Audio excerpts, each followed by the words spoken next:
Hola, buenas. Bueno, merci a Literal, a Catarsi, a Arantxa, a César i a totes les amigues i amics que fan possible acollir debats com aquest. I recordeu-vos que teniu els exemplars de Catarsi allà fora i podeu comprar-les.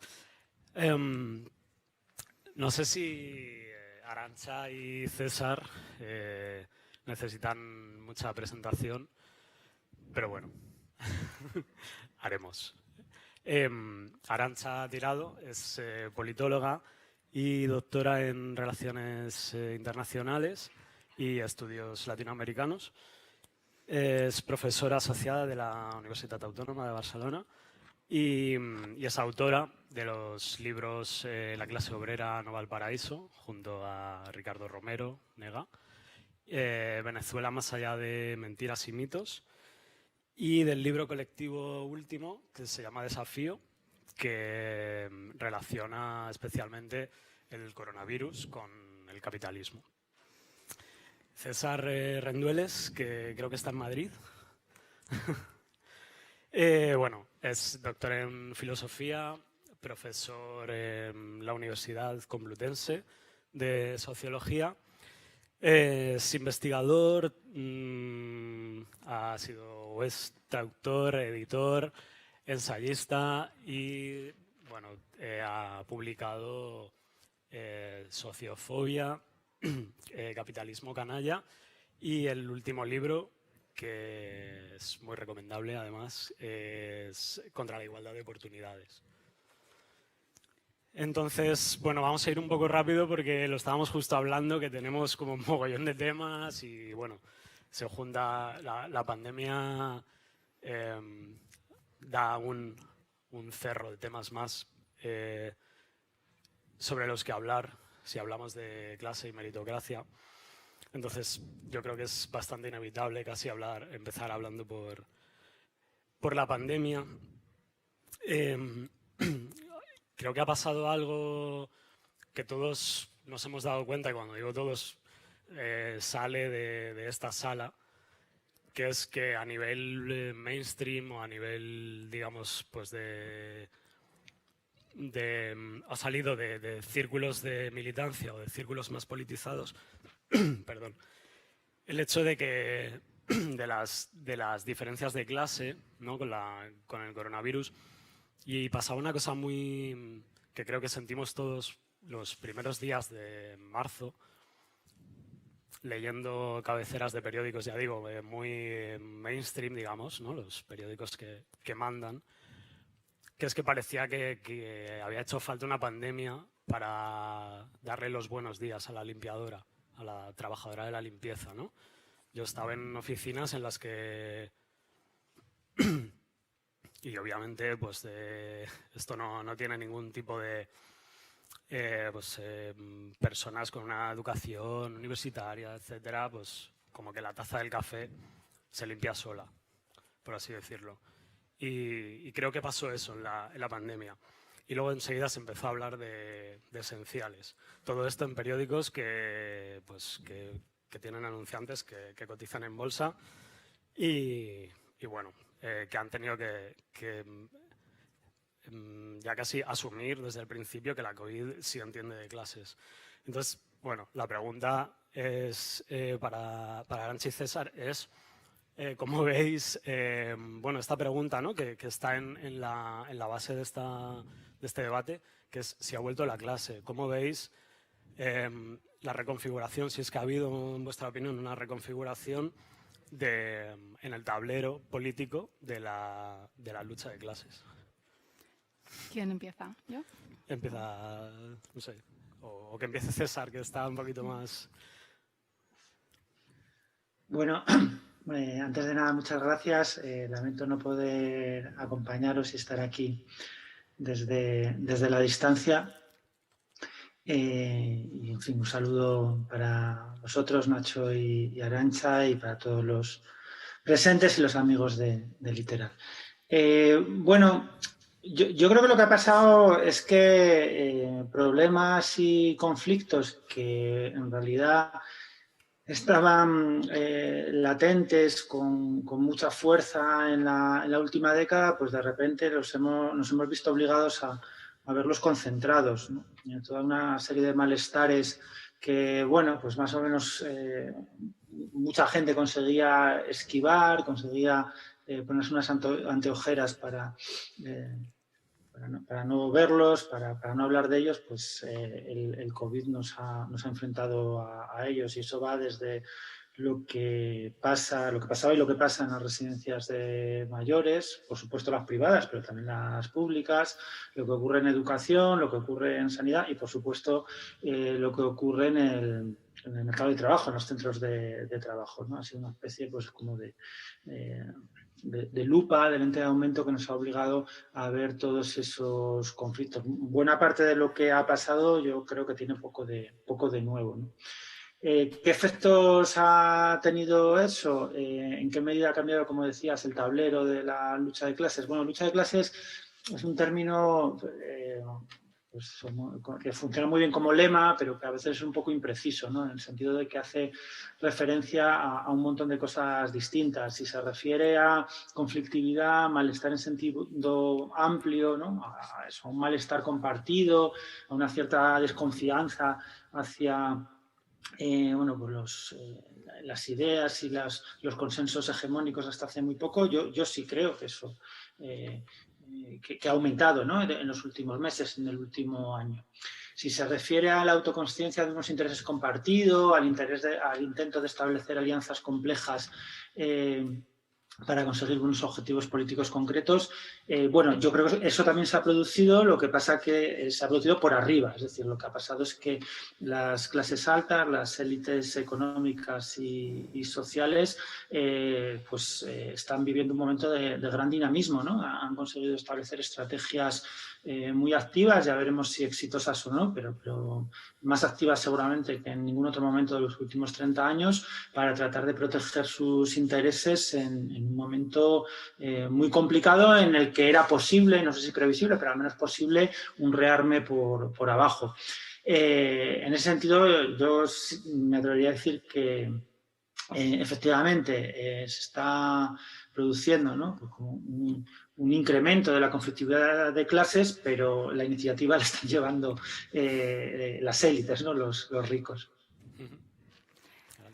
Bé, jo primer voldria agrair a les companyes i companys de la Fira Literal i de Catarsi per convidar-me a aquesta xerrada tan interessant al costat del César. És un honor per mi, i del Nacho, del qual també admiro molt la seva feina, apuntes de clase. Y después, bueno, voy a continuar en castellano porque por si hay algún Bruno Bimbi en la sala que pudiera luego hacer algún artículo, bueno, ironías aparte, creo que el lenguaje está para comunicarse y en este caso pues voy a hacer mi intervención en castellano, espero que nadie tenga problema con esto.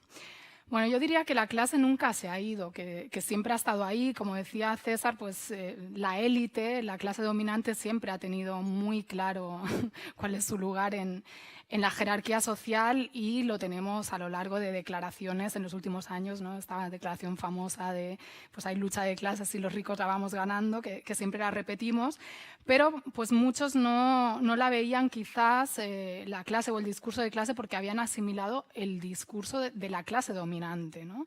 Es lo mismo que pasa con la ideología. Parece ser que solo hay ideología, y sobre todo en un ámbito intelectual o académico o mediático, cuando esa ideología va contracorriente de los valores dominantes. Entonces, en ese sentido, yo diría que la clase estaba ahí, pero ahora la pandemia ha permitido que ciertos sectores de la opinión dominante vean por primera vez, sin traspasar a esa señora de la limpieza o a ese trabajador esencial que antes pasaba por ahí sin pena ni gloria, y vean la importancia de su trabajo. Y esa visibilización de la clase trabajadora, esa idea de que el mundo se para si los trabajadores desaparecen, muy evidente en estos meses de confinamiento, ¿no? Cuando pues, la gente se ha tenido que encerrar, pero, ojo, no todo el mundo se ha podido encerrar, ¿no? También ha habido gente que tenía que seguir yendo a trabajar y arriesgando su vida. Esta valorización de unos trabajos, si se me permite en términos del mercado, de unos trabajos menos valorados, ahora esenciales, puede redundar en una mayor conciencia o autoconciencia o autovaloración de esa clase trabajadora que, supongamos, quizás antes no se veía con esa importancia porque se miraba a través de los ojos de los otros. Eso está por ver todavía. Lo que creo que sí es muy evidente en la lógica de lo que decía César es que esas élites, esa clase dominante, sí tiene muy claro cómo colocarse y recolocarse a raíz de esta pandemia. Estamos viendo cómo ellos desde el minuto 1 han estado presionando con el tema de los ERTEs, las grandes empresas beneficiándose de esa medida social, cómo han hecho un giro discursivo, de repente son más estatistas, de hecho César habla un poco también en su libro de eso, ¿no? Que ahora tiene unos discursos de intervención estatal, obviamente para salvar los muebles, ¿no? De sus negocios, y estamos asistiendo pues, a un capital que, bueno, en la línea de continuidad de lo que viene siendo esta hegemonía neoliberal en la que estamos desde, digamos, los años 70, pues está aprovechando incluso este momento para darle la vuelta a la situación para que se resuelva nuevamente en beneficio de sus intereses. Y habrá que ver pues, cómo esto incidirá en la lucha de clases, pues como es algo dinámico, es un horizonte abierto. Yo creo que hay siempre una lucha de clases latente, ¿no? Aunque no se exprese en un conflicto abierto, siempre hay esa contraposición de intereses. Y bueno, en términos, por ejemplo, en lo concreto de la capacidad de negociación colectiva, pues hay elementos que aporta la pandemia de organización ahora, de hacer asambleas sindicales vía Zoom, de que ya no estás interaccionando en el mismo espacio laboral, con lo que eso implica en términos también de conciencia colectiva, socialización, conocer a tu compañero y compañera, compartir pues algo tan sencillo como, bueno, tú cuánto ganas, yo gano esto, y eso todavía está abierto, pero de momento creo que no podemos ser muy optimistas de momento. Vale. Pues viene al hilo de la siguiente cuestión, que precisamente, dicho así muy llanamente, es si veis César y Arantxa, no sé si llamarlo peligro o, bueno, sí, peligro, porque al final estamos posicionados. La posibilidad, el peligro de por llamarlo así, el malmenorismo, ¿no? Un posible cierre conservador en el sentido de crisis, ¿no? De cuando, sobre todo en términos de clase, ¿no? Pues de por lo menos volver a lo anterior. No sé si, vamos, la pregunta concreta es esa, si veis el peligro de un posible cierre conservador.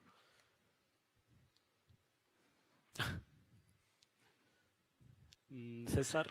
Digo yo, sí, tenemos el orden inicial, ¿queréis?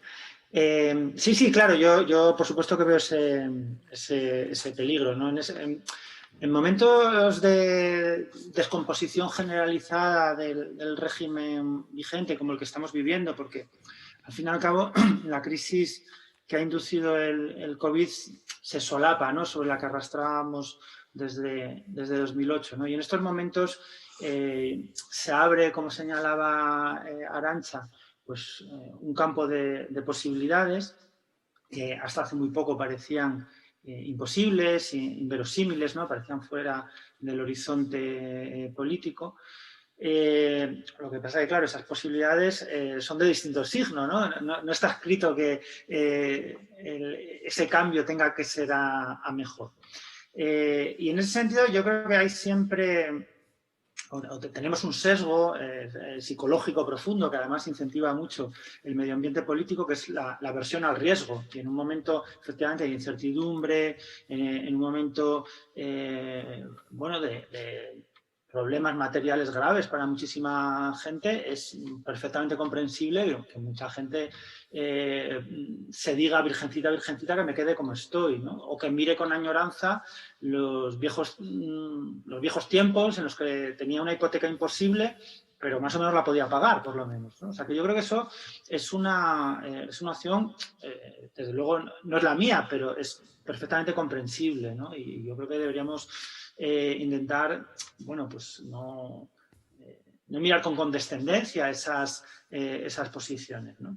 Porque yo insisto, es bastante comprensible. De hecho, a mí me parece que la ultraderecha se mueve muy bien en ese terreno, ¿no? Con esa mezcla de malestar e indignación y nostalgia, ¿no? de un pasado imaginado en su mayor parte, ¿no? Porque los viejos tiempos no tenían nada de buenos, eran bastante horrorosos, pero la ultraderecha sabe manejarse muy bien con esos términos. Porque yo creo que eso es algo también que tenemos que afrontar y asumir, que los cambios que proponemos desde posiciones de izquierdas entrañan riesgos y entrañan sacrificios para mucha gente, ¿verdad? Y eso no es fácil de trabajar políticamente con esas cartas. Así que esa especie de conservadurismo, nostalgia, muy acentuado además por cierto narcisismo herido, ¿no? Por cierto narcisismo meritocrático herido, por esa idea de que, bueno, a mí se me prometió que si estudiaba mucho, trabajaba duro, no me quejaba, pues las cosas me iban a ir bien, ¿qué ha pasado con esas promesas? ¿Por qué no se han cumplido? ¿No?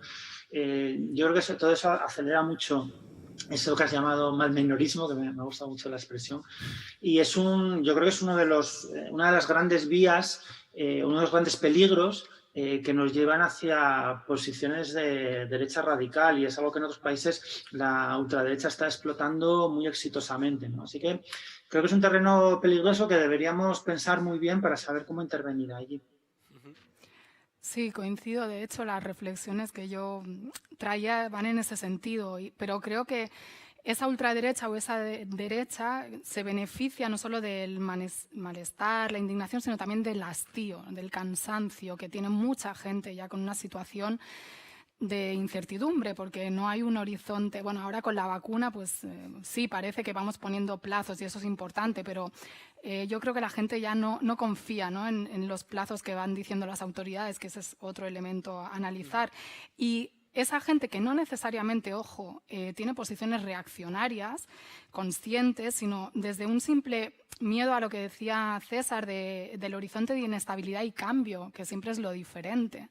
Y obviamente, pues claro que puedes llegar a idealizar, mejor dicho, ese pasado que tenías antes, incluso tener cierta añoranza por esa supuesta libertad, entre comillas, porque yo creo que no hay libertad en el capitalismo, y menos para la clase trabajadora.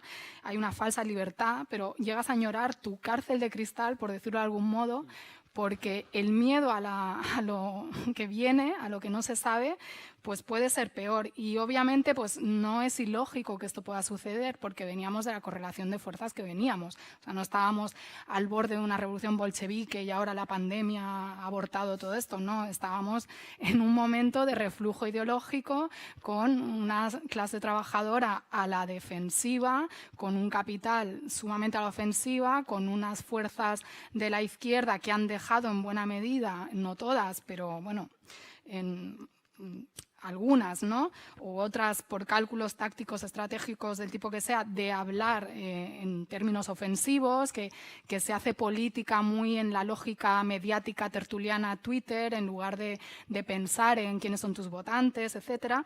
Entonces, lógico que lleguemos a este punto, ¿no? De que pueda haber un cierre reaccionario, y de hecho el capitalismo, bueno, sus dirigentes ya están hablando, como en su momento se habló cuando la crisis del 2008, de una reforma del capitalismo. Ahora hay otro término, ahora no recuerdo porque soy pésima para acordarme de los nombres, pero es como este cierre, ¿no? Que quieren hacer desde arriba. Pero sí creo, o quiero creer, porque no sé, es algo más como del optimismo, de la voluntad gramsciano, que la gente, o que mucha gente en estos meses ha multiplicado su conciencia, experimentando en su cuerpo, en su vida, de manera brutal, descarnada, lo que es él o ella para el capitalismo. Es decir, mano de obra totalmente prescindible. Alguien que puede arriesgarse a coger el transporte público para ir a trabajar, mientras otros, insisto, pueden no hacerlo, ¿no? O sea, alguien que puede seguir haciendo eso mientras supuestamente el mundo se para, pero lo que no se puede parar son los beneficios. Entonces, yo quiero pensar que esto, porque confío en mi clase, que esto unido a una conciencia de clase que yo sí creo que está ahí muy latente, que a lo mejor es muy en bruto y no está teorizada, pero que la gente que lo vive lo sabe, puede ayudar a que a la hora de que te vengan a vender recetas de nuevo, ¿no? De que hay que salvar a los bancos, que el señor de Inditex es que hay que ayudarle, pobrecito, porque no puede asumir el pago de los ERTEs, empezamos a cuestionarnos cómo está funcionando este capitalismo, ¿no? Igual empezando, pues a lo mejor a sumarse a la reforma del capitalismo, pero para ir a un horizonte, obviamente, pues capitalista, ¿no? Socialista, ojalá. Os quería preguntar acerca de, son también terrenos, entiendo que abstractos, farragosos, complejos, para tratarlos en minutos, pero claro, si hablamos de clase, yo creo que hay que hablar de la relación, lo habéis tratado en textos vuestros los dos, la relación de cómo, de la autodefinición, ¿no? De cómo nos definimos como clase trabajadora. Y aquí entra de lleno el trabajo, por decirlo así rápido y mal, el trabajo moderno, ¿no? Los trabajos que tenemos, los trabajos que hay, los trabajos de mierda que decía David Graeber. Leí hace no mucho una entrevista al grupo británico de los Specials y ellos son de Coventry y contaban que en Coventry, lo decían así como una anécdota, pero creo que era viene muy al hilo del tema, que es que en Coventry la clase obrera pasó de hacer un producto, decían, reconocible y apreciado en todo el mundo, como las marcas Dunlop, Triumph o Jaguar, a soportar la amenaza de un cliente insatisfecho al teléfono. Por un lado está eso, por otro lado, además, que creo que complementa eso, está esta especie de propaganda neoliberal, y ahí también os dejo la pregunta, no sé si lo veis así, que nos dice, que nos bombardea con el mensaje de que somos únicos cada día, ¿no? En publicidad, somos únicos, ¿no? Y a la vez intenta borrar y edulcorar todas las referencias a la renta del trabajo, que en mayor o menor medida, mayor yo creo, son las que nos permiten sobrevivir, ¿no? O sea, podemos ser únicos, entiendo, en función de si estamos vivos. Tendremos que tener una base y luego ya a lo mejor seremos únicos o queremos ser del montón incluso, que esa es otra, pero bueno. Y estamos, ¿no? con estos mensajes de tú no eres tu trabajo, o eres más que tu trabajo, que por otro lado también son mensajes, entiendo que necesarios para sobrevivir, porque obviamente si tienes un trabajo de mierda, nadie quiere ser definido por un trabajo de mierda. Entonces, todo este circunloquio viene a ser un poco esa pregunta, ¿no? Para César y Arantxa, acerca de cómo veis cuestiones, ¿no? De autorrealización, orgullo de clase, autodefinición como clase trabajadora y el extrañamiento que podamos sentir acerca de nosotros o incluso cómo sentirnos orgullosos de algo de lo que queremos escapar, en cierta manera.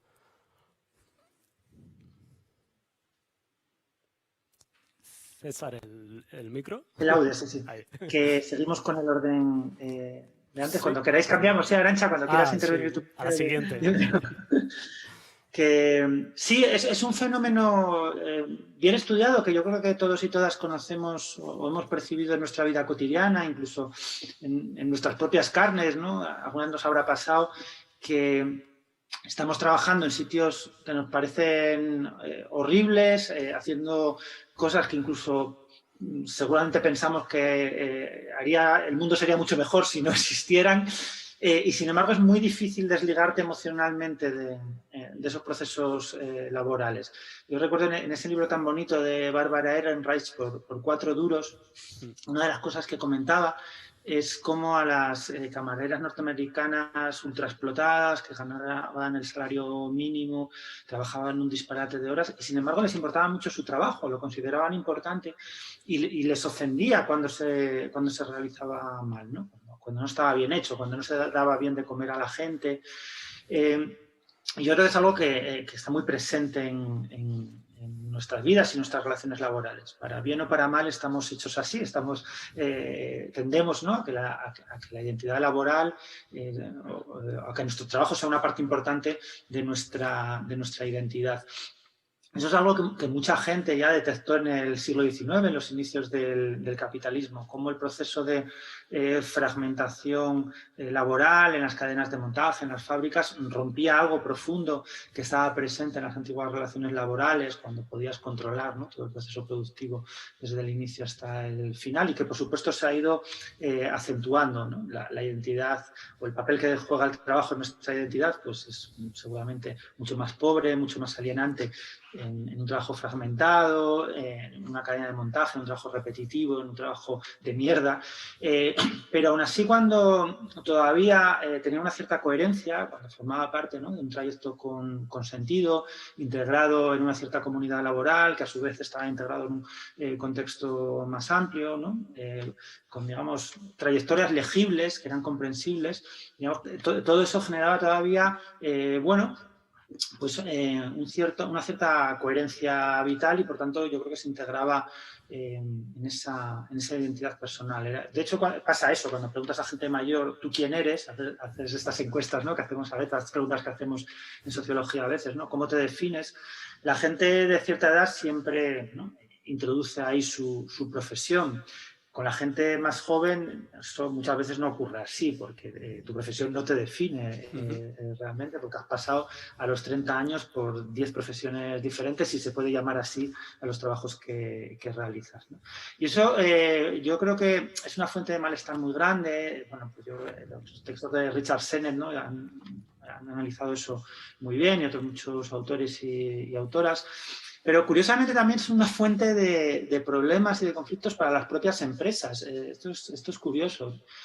Los empresarios, los directivos cada vez se dan más cuenta de que sin esa relación de coherencia, no voy a llamarlo lealtad, pero una cierta identificación con lo que haces desde el conflicto y desde la consciencia, ¿no?, de que te están explotando, pero una cierta identificación y un cierto orgullo de que sabes hacer algo y que lo sabes hacer bien, pues genera enormes tensiones en los centros de trabajo. Cada vez pasa más, y esto también yo creo que es algo que hemos vivido muchísima gente en nuestro trabajo, que la gente considera no solo que tu jefe te explota, sino que tu jefe no tiene ni idea de lo que está haciendo, ¿no? Que hay una pérdida de respeto brutal hacia los jefes en el trabajo. Insisto, no solo por ser explotadores, no solo por estar sangrándote y sacándote tiempo de vida, sino también porque no saben lo que hacen. Y esto yo creo que es una experiencia relativamente reciente, ¿no?, y muy generalizada, que está transformando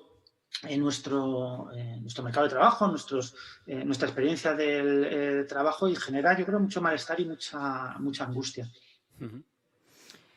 Sí, yo diría que la autorrealización en el marco del capitalismo prácticamente es un privilegio de unos pocos, ¿no?, como una elección de los elegidos, se podría decir, parafraseando a Bourdieu. Yo creo que sí hubo un tiempo, y me atrevo a decir que todavía es así. No tengo datos, estadísticas, que es con lo que tendríamos que hablar los científicos sociales, pero bueno, en que la gente estaba orgullosa de su trabajo, y eso le daba identidad, le daba autoestima, le generaba una conciencia de clase, pero que el sistema, consciente de esto, pues ha trabajado mucho para que eso no sea así. También eso se relaciona con un poco, igual me solapo con cosas que ha dicho César, ¿no?, pero bueno, desde otra perspectiva quizás, con el vínculo que había con determinados oficios, con el trabajo manual, que tú hacías una mercancía muy concreta, un producto que salía prácticamente, controlabas todo ese proceso, ¿no?, tú o gran parte del proceso, y eso te hacía tener una relación determinada. Y claro, hoy en día, como él ha dicho, pues hay mayor movilidad, mayor rotación. Creo, igual estoy hablando de memoria, me suena que antes en el DNI ponía hasta el oficio de las personas, ¿puede ser? Sí. Sí, ¿no? Pero ya no aparece el oficio en el DNI. Esto también es sintomático, porque mucha gente a lo mejor tendría problemas para poner... Lo que se pasaba, y no sé si sigue pasando, es que en el cole, yo por lo menos me acuerdo de profesión de los padres, ¿no?, que Es como... Eso no lo recordaba. Entonces, claro, hoy en día tenemos eso, una rotación, pluriempleo, trabajas un poco de lo que puedas. ¿Cuánta gente no hay en este estado que pues, se ha sacado una carrera universitaria y está desempeñando otro trabajo con suerte? O gente que pues, ha empezado a trabajar en un sector y pues, han cerrado la fábrica, lo que sea, y tiene que irse a otro sitio. Y luego también hay un tema ahí que es superestructural, ¿no? Del papel de los medios, el cine, la cultura. El mundo del trabajo es una gran elipsis que no aparece, que parece que no existe, aunque paradójicamente pasamos prácticamente la mitad de las 24 horas del día o trabajando, o yendo al trabajo, o regresando, o en tareas que tienen que ver con la reproducción social que necesitamos para poder trabajar al día siguiente. ¿Y qué sucede? Que los seres humanos yo creo que también necesitamos una mirada a veces desde afuera para valorarnos o para valorar o situarnos, ubicarnos, para saber quiénes somos. O sea, yo puedo pensar quién soy, pero necesito ese refuerzo como ser social de tú me estás confirmando, ¿no? O sea, pongo un ejemplo tonto. Yo me puedo creer que soy politóloga en tanto en cuanto me paguen por ser politóloga. Pues si no puedo haber sacado una carrera de ciencias políticas, pero no creo que sea politóloga, ¿no? Por poner un ejemplo directo.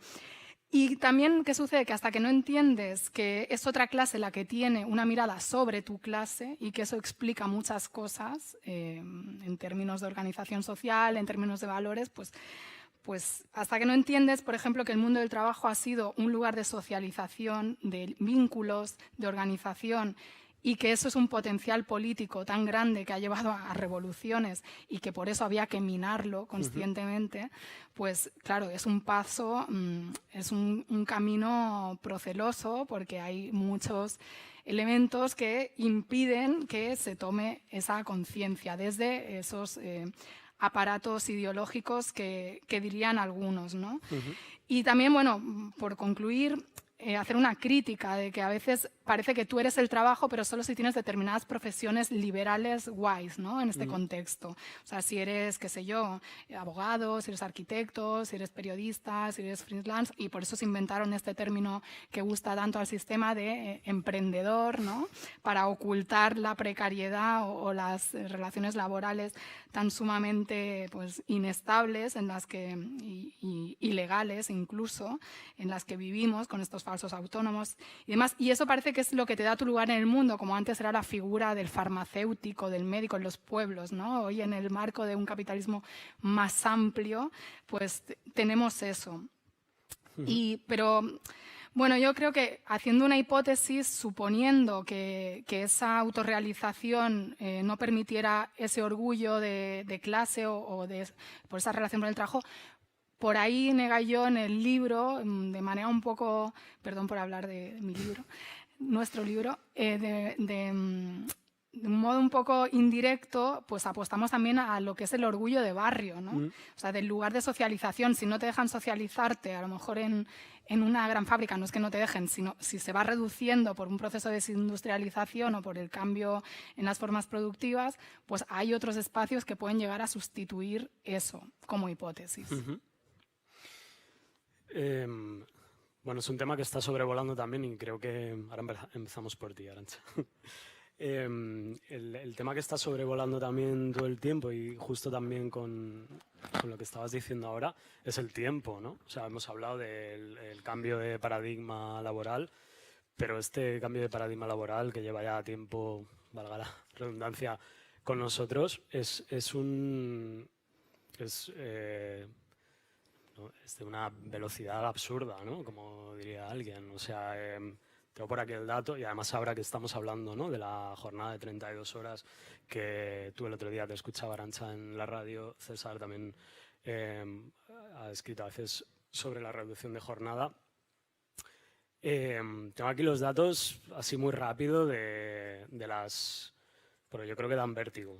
Ahí por lo menos me lo dan. Las horas extra, ¿no? Que hacemos. De este año, entre abril y junio, nada más dispararse, ¿no? El confinamiento, ¿no? Que parece como que de repente por un lado estaba mucha gente creando cosas, ¿no? Y haciendo zooms muy creativos, y había, por otro lado, mucha gente trabajando como nunca. Creo que decía el titular del artículo que hablaba de esto en El Salto, ¿no? Hemos trabajado más que nunca o algo así. De abril a junio, 7,2 millones de horas extra a la semana, un 10% más que entre enero y marzo. Son 28,8 millones de horas fuera de contrato al mes, el 59% de ellas no pagadas. Eran 3,8 millones de horas extra a la semana, 15 al mes. En el último trimestre, que los datos han sido un poco menos dramáticos, pero aún así, bueno, sigue siendo también, parece como el robo más grande jamás contado, ¿no? Son 2,32 millones de horas extras no pagadas a la semana. En un mismo artículo, no recuerdo del medio, lo calculaba en empleos destruidos. Siempre se habla de que las empresas crean empleo, pero a través de las horas extra creo que no nos aventuramos mucho si decimos que las empresas destruyen empleos. Concretamente, a través de las horas extra serían 58.083 empleos a jornada completa destruidos, con los datos del último trimestre que hay. Sé que la pregunta, todo esto, pasamos ahora de repente de lo muy concreto, como son las horas extra, a algo muy abstracto, como estamos haciendo creo todo el rato. Claro, ¿qué papel creéis vosotros que juega el tiempo o la falta de tiempo en esta época de urgencia y sobre todo de destrucción de vínculos? Porque decía que está sobrevolando todo el rato, ¿no? Decías tú, Arantxa, ahora te referías a la construcción de vínculos clásicos, ¿no? Cómo ha nacido, ¿no? ¿Cuántas huelgas o cuántos comités no se han formado en la cantina de una fábrica, pero también últimamente pues de algún trabajo?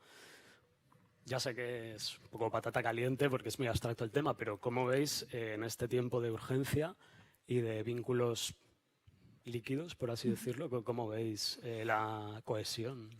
Bueno, yo voy a empezar por la parte del robo y luego voy a ir hacia esa parte más concreta, y no sé si me pondré muy filosófica haciendo una suerte de intrusismo, porque no soy filósofa, pero bueno. A ver, obviamente el capitalismo, hay que repetirlo esto y dejarlo claro, es un sistema de robo legalizado a la clase trabajadora a través de la plusvalía, ¿no? Es una palabra que no está de moda y que es feo decirla y que te acusan de trasnochada o de técnica y tal, pero bueno, es que así es un robo de dinero, de tiempo y en definitiva pues es de vida, y que deja unos márgenes de libertad vital pues muy, muy limitados. Y en ese sentido la disputa por la reducción de la jornada laboral es fundamental, porque es un espacio muy importante para la redistribución de los beneficios, tanto o más como el salarial, aunque no se vea. Porque siempre que se plantea este debate, como el otro día en la radio, bueno, sale el miedo de la gente de, sí, 32 horas semanales, 4 días a la semana, pero entonces nos pagarán menos. Porque claro, tenemos a todos los economistas del capital, economistas asustaviejas, diciéndonos que eso no es viable, que eso no es posible. No nos explican cómo ha sido que ha aumentado la productividad en todos estos años, pero no ha habido aumentos de los salarios, ¿no? Eso no lo explican nunca. Pero claro, margen para que la clase trabajadora avance en derechos nunca hay. Nunca va bien al capitalismo, obviamente, esto. Entonces, esta disputa por la reducción de la jornada laboral y por la maximización de los tiempos de trabajo ha sido una constante, ¿no?, en la lucha de clases, se podría decir así, en el desarrollo del capitalismo, a través pues, de la implementación de distintos modelos productivos, intensificando el ritmo en las cadenas de producción o a través de otros mecanismos. Todos hemos vivido, como pues, a raíz de la crisis famosa, pues es la justificación para decirte, mira, es que ahora vas a hacer lo mismo o más por el mismo salario o menos. Y esto nos lo hemos comido con patatas. ¿Y por qué? Porque hay un miedo y un contexto y una debilidad organizativa, etcétera, ¿no? En aras de la rentabilidad de otros, no nuestra, de clase trabajadora. Y bueno, hoy en día con la introducción de la tecnología cibernética, todo este control y demás, pues llega a situaciones pues muy absurdas. o no absurdas, tienen su lógica, ¿no? Desde la perspectiva de un empresario, de control laboral, etc. Claro, ¿cuál es el riesgo? Que esos mismos economistas, por ejemplo, el otro día en la radio, pues uno de estos economistas decía, no, pero lo que tenemos que ir es hacia un modelo flexible donde un trabajador elija las horas que quiere trabajar y en un contrato, o sea, pulvericemos toda la negociación colectiva, por supuesto, y entonces vamos a hacer contratos personalizados donde yo, supuestamente, en la lógica de este sistema que tanto le gusta hablar de libertad, individualismo, sacrosanta individualidad, que hasta la compran sectores de la izquierda vinculados más con el anarquismo, pues yo soy libre, ¿no?, de ir y negociar y yo, en función de mis necesidades. Claro, esto es muy peligroso en el marco de un sistema donde no hay trabajo garantizado para todo el mundo, donde hay una relación desigual de fuerzas, etc. ¿Y por qué es importante este tema del tiempo? Porque se vincula con la vida, sin duda, y tiene que ver con los cuidados y con el tiempo que nos sobra para hacer cosas que no sean trabajar. Trabajar no es vivir. Trabajar es una parte de la vida y muchas veces es incompatible. Y este no tengo tiempo del que hablaba Moruno, ¿no?, en su libro de No tengo tiempo, que está tan presente, esta sensación colectiva que tenemos y sobre todo los que tenemos determinadas profesiones y que tenemos que tener diferentes fuentes de ingreso para llegar a fin de mes y que además se mezcla con la militancia y entonces ya no eres dueño tú de tu tiempo porque tu tiempo lo tienes que dedicar a la causa y cosas de estas.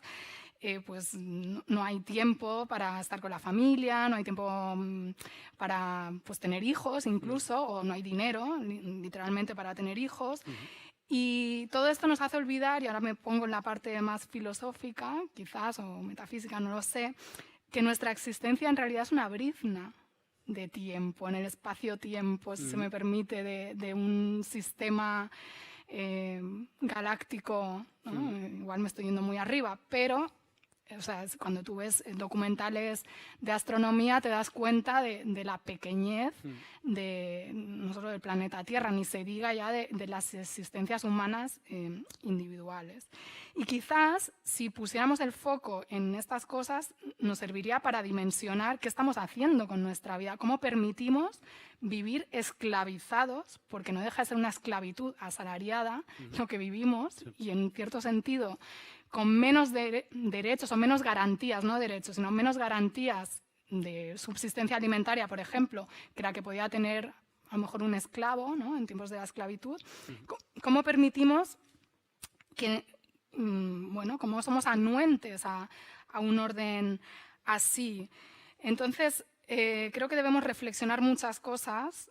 Y una de ellas es este ejemplo que tú ponías, no sé si lo has mencionado, pero en nuestra introducción sí, de cómo transferimos nosotros esa ansiedad del tiempo y ahora queremos comprar un libro que nos lo traigan en media hora y estamos transfiriendo nuestra ansia, nuestras prisas, nuestro estrés, nuestra ansiedad a otro trabajador, ¿no? Y esto es peligroso porque también podemos llegar a un punto de falta de empatía y de competencia por la baja, y creo que es interesante porque hay una idea que me ha gustado mucho del libro de César, que recomiendo encarecidamente, luego ya te pasaré la cuenta para que me ingreses la comisión, porque yo, por supuesto, estoy tarifada por muchos gobiernos y todo lo hago por dinero.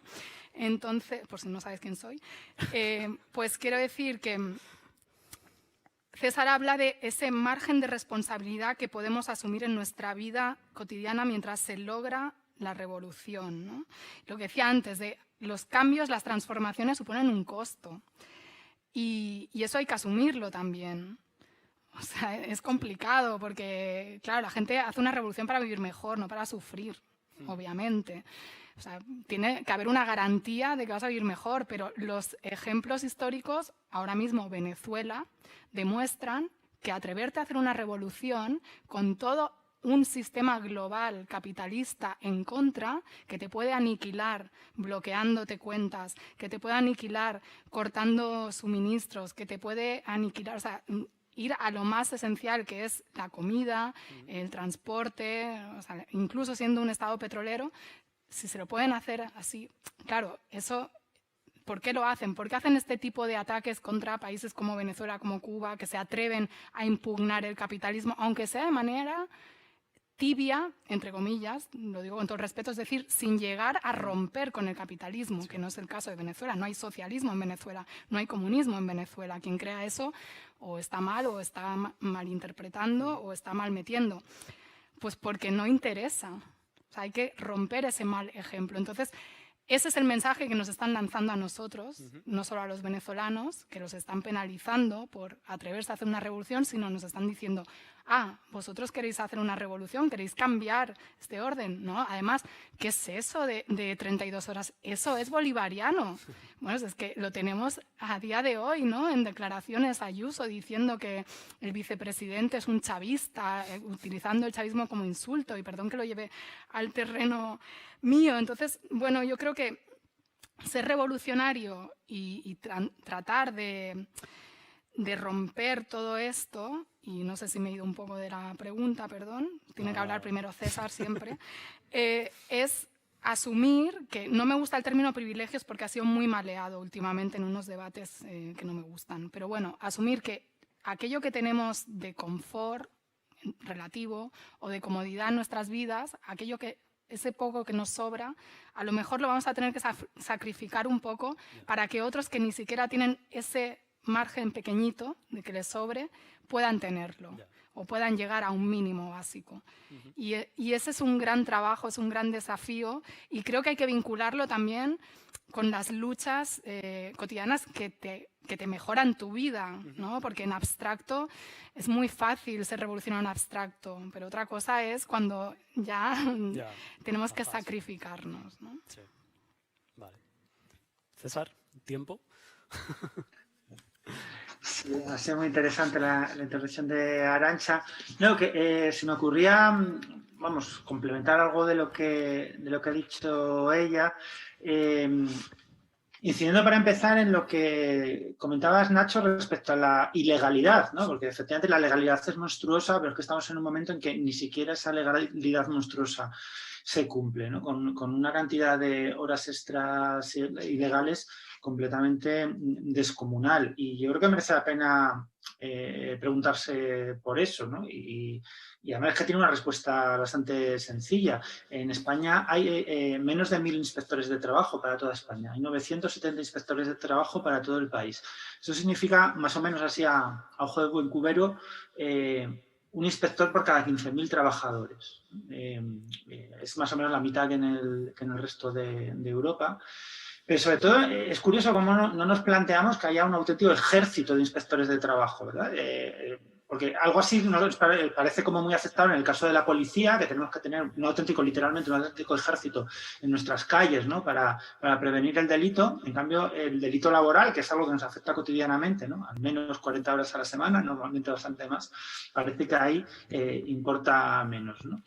Y eso tiene que ver con luchas que a lo mejor no pues hemos despreciado durante algún tiempo, pero que son cruciales y que yo creo que es una excelente noticia que se vuelvan a poner sobre la mesa, como es la pelea por la reducción de la jornada laboral. Es que llevamos 100 años en las 8 horas, más de 100 años realmente, ¿no?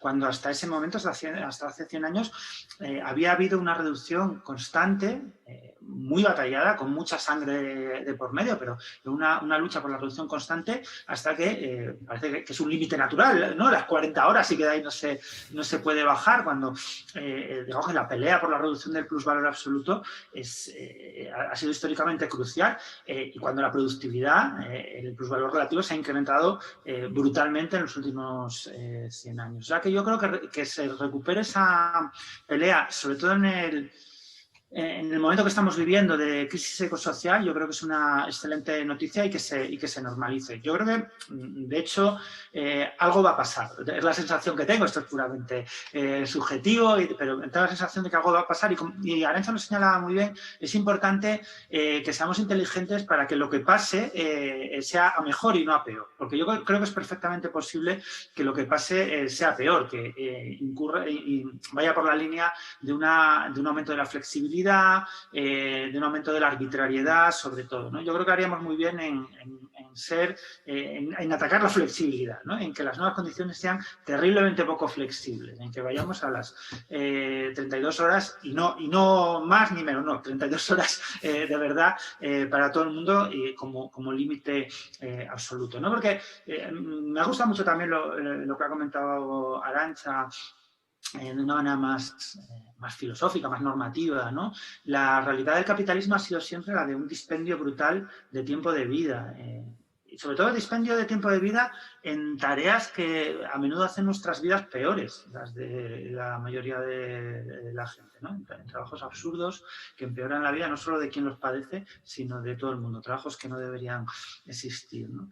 Y lo que está pasando es que yo creo que nos estamos en realidad igualando por abajo. O sea, esa sensación brutal de falta de tiempo ha sido peculiar desde hace muchísimos años de países pobres, ¿no?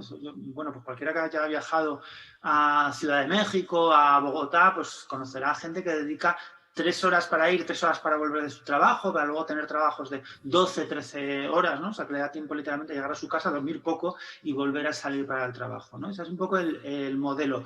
Lo que tiene de novedoso es esta sensación de aceleración, y también lo comentaba Arantxa, muy incrementada por todo el contexto tecnológico. No solo es que tengas esa falta brutal de horas de tiempo disponible para ti o para la gente a la que tienes que cuidar o con la que quieres pasar el rato, sino que además hay como todo un exoesqueleto digital, ¿no? Que nos induce permanentemente a vivir en temporalidades aceleradas, ¿no? O sea, que no solo tenemos menos tiempo, sino que esa ausencia la vivimos como muy incrementada, con una sensación de angustia, porque hay como un montón de cosas que hacer. Luego, en realidad, es básicamente darle a botones, ¿no? Para que no pase nada, pero bueno, genera, yo creo, una gran angustia personal. Así que, vamos, yo creo que es de las pocas cosas así seguramente interesantes políticamente que han pasado en los últimos tiempos, que es que se esté poniendo el debate de la reducción de la jornada laboral en serio sobre la mesa. Y yo lo que sí veo, como decía, es que mucha gente se está posicionando y no deberíamos creer que estamos remando todos en la misma dirección, porque no es así, no es así. Yo creo que la reducción de la jornada laboral puede ir en distintas direcciones y no todas positivas. Me avisaban hace nada que nos hemos comido prácticamente el tiempo. Teníamos un mogollón de temas más. No sé si se puede hacer alguna pregunta, si hay. No sé si hay tiempo. Arnau. Por lo menos para una. O... Sí hay. No sé si hay tampoco, igual no hay.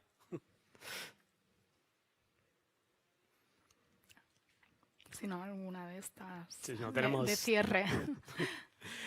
Sí, no tenemos como 12 cuestiones más. Una ponencia. Ah. La larga travesía que llevamos del COVID, ¿no? Que como veis, tanto Arantxa como César, para mí ha sido algo ejemplar, ¿no? Luchas absolutamente leoninas, como ha sido el ejemplo de Nissan, que ha sido gestada, generada y concluida de momento en pleno COVID, ¿no? ¿Qué visión le dais a esa lucha que ha sido intestina y con un final más o menos feliz? Bueno, depende de quién. Algún amigo en común te diría que el final no es tan feliz. A ver, es que eso demuestra que la lucha de clases se va a dar a lo largo de la historia siempre, no se va a parar nunca.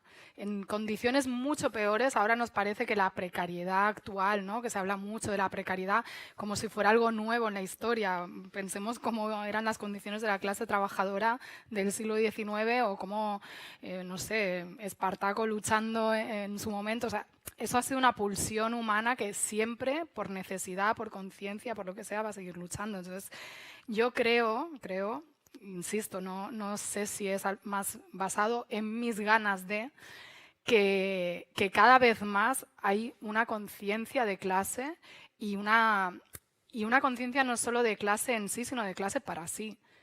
yo lo veo. Lo que pasa es que esas luchas obreras se dan de manera atomizada y muchas veces, como en el caso de Nissan, no necesariamente coordinadas con otras empresas que además iban de la mano y que no han conseguido en la negociación lo mismo que esos trabajadores y trabajadoras. O sea, por eso digo que a lo mejor el resultado no sé si es 100% satisfactorio. Sin duda, pues que se luche siempre es una buena noticia, por un lado, mala en el sentido de que pues hay motivos para luchar, pero bueno, creo que todo redunda, si lo vemos el sindicalismo no solo en términos de algo corporativo, de mejorar tus condiciones como trabajador y trabajadora, sino con una perspectiva más amplia de transformación social, siempre es positivo. Sí, César, no sé si... Creo que vamos fatal de tiempo, ¿eh, Arnau? ¿Ya? No, pues si queréis, con esas palabras de Arantxa, con las que coincido plenamente, lo dejamos aquí, que no quiero abusar de la explotación del tiempo. Qué paradójico, no tenemos tiempo. Mira cómo así acabamos. Bueno, César, mil gracias. Y Arantxa, y A vosotros. Catarsis Literal, merci, y a todos vosotros y vosotras. Gracias.